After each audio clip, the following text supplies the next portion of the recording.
Assalamualaikum Pak Asep. Waalaikumsalam Pak Herman. Bagaimana nih kabarnya hari ini? Alhamdulillah baik Pak. Bagaimana kalau Bapak kabarnya? Alhamdulillah baik juga. Begini Pak Asep, hari ini kan Bapak menjadi coach buat Ibu Nina. Ya. Terkait hal tersebut, apakah Bapak sudah melakukan persiapan atau belum? Alhamdulillah Pak, saya sudah melakukan persiapan.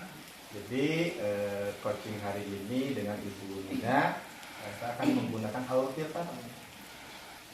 Kalau begitu ya kita mulai, tetapi saya mengingatkan ya jangan lupa terkait 3 hal ya, yaitu yang pertama masalah presensi, kemudian kehadiran penuh, dan mengajukan pertanyaan yang berbobot gitu ya dalam proses coaching nanti.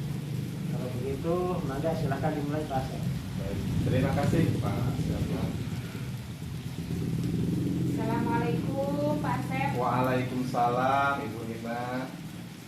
Sebentar Pak, boleh nggak mengganggu waktunya?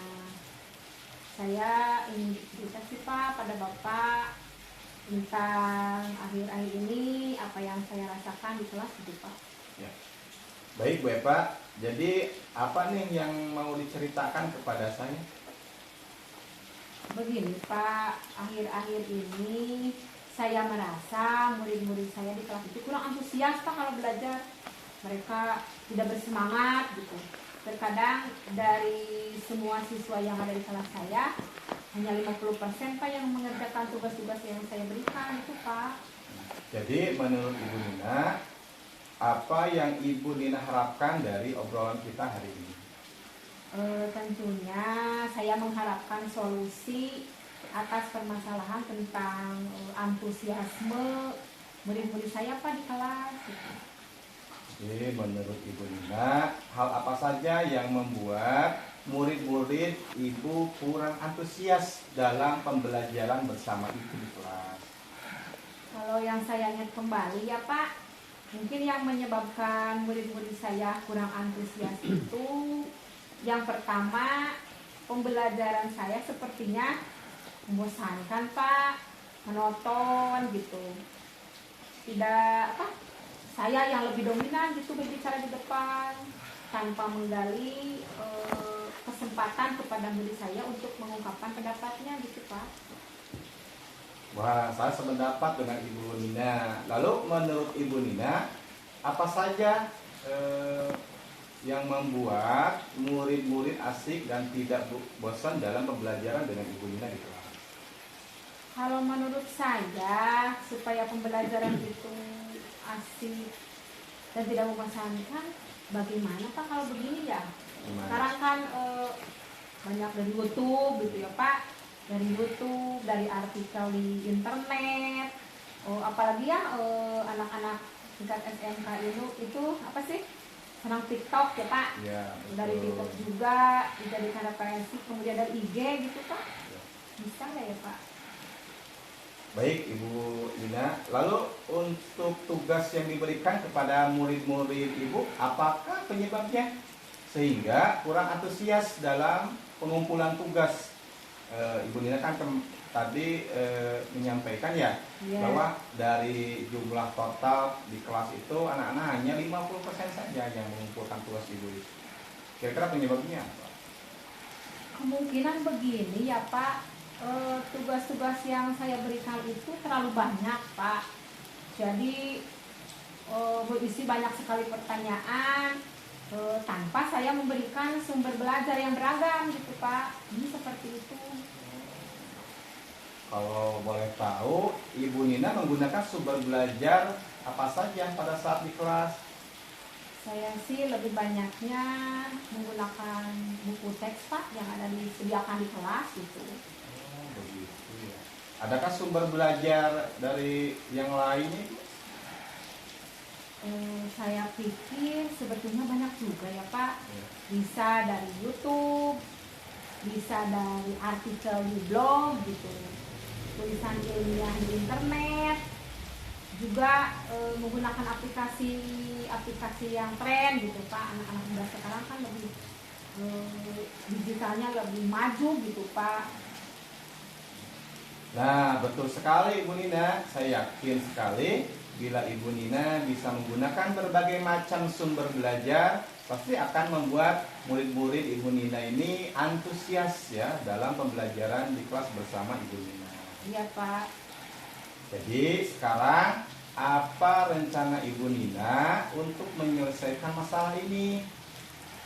Itu tadi Pak, yang pertama saya merancang pembelajaran yang mengasihkan, tidak monoton, menggunakan sumber belajar yang beragam seperti video, YouTube, dan juga TikTok bisa.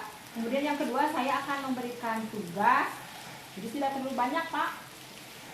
Tugasnya itu sesuai dengan minat dan bakat murid-murid saya. Istilahnya saya akan melaksanakan pembelajaran diferensiasi gitu Pak, sehingga murid tidak terkesan dipaksa ketika mereka mengerjakan tugasnya. Bisa juga menggunakan dalam bentuk drama gitu Pak, jadi lebih tergali lagu juga, puisi, pantun, dan laporan berbentuk digital begitu Pak. Nah, ya. Bagus sekali rencana Ibu Nina ini, mudah-mudahan berhasil ya. Amin Pak. Baik, Ibu Nina, apa komitmen Ibu Nina terhadap rencana Ibu ini? Mungkin saya berkomitmen ya Pak untuk selalu membuat rencana pembelajaran yang mengasihkan, menggunakan banyak sumber belajar untuk eksplorasi materi, sehingga murid-murid saya dapat menjalankan proses pembelajaran yang merdeka belajar gitu Pak, tanpa ada unsur paksaan, dan akan saya serahkan pemilihan sumber belajar itu kepada siswa-siswa saya gitu. Wah, bagus sekali ya. Saya sangat mendukung ya sebagai Pak. teman sejawat. Mudah-mudahan semua berjalan lancar dan sesuai harapan Ibu ya. Iya Pak. Terima kasih ya Pak atas waktunya. Mudah-mudahan dengan sharing ini saya bisa menemukan solusinya. Mudah-mudahan juga kita bisa menjadi guru yang selalu dirindukan dan murid-murid saya gitu Pak. Amin ya rabbal alamin. Terima kasih Pak atas waktunya. Ya, sama-sama. Mudah-mudahan kita bisa sharing lagi ya Pak. Baik. Kemudian ini Bu Nina ya, nanti rencana itu sudah dilaksanakan. Kemudian saya harapkan ada sharing kembali apa sih setelah Ibu Nina ini menjalankan rencana tadi yang sudah disampaikan. Kemudian hasilnya itu bagaimana? Ya, itu mungkin bisa jadi praktek baik ya yang bisa di-share kepada teman-teman yang lain juga, sehingga nanti tidak hanya Ibu Nina ini yang mungkin melaksanakan rencana ini gitu, bisa saja nanti Pak. berbagi dengan teman-teman Saya sejawat. ceritakan lagi Nah, betul kepada sekali. teman-teman. Baik, terima kasih Bu Ya. Nina atas sharingnya ya. Bagi Ya, saya Pak. pun ini pengalaman berharga. Ya Pak, terima kasih. Ya, sama-sama. Assalamualaikum warahmatullahi wabarakatuh. Waalaikumsalam warahmatullahi wabarakatuh. Ya, alhamdulillah Pak Asep, Ibu Nina, proses coaching sudah berjalan baik dan luar biasa ya.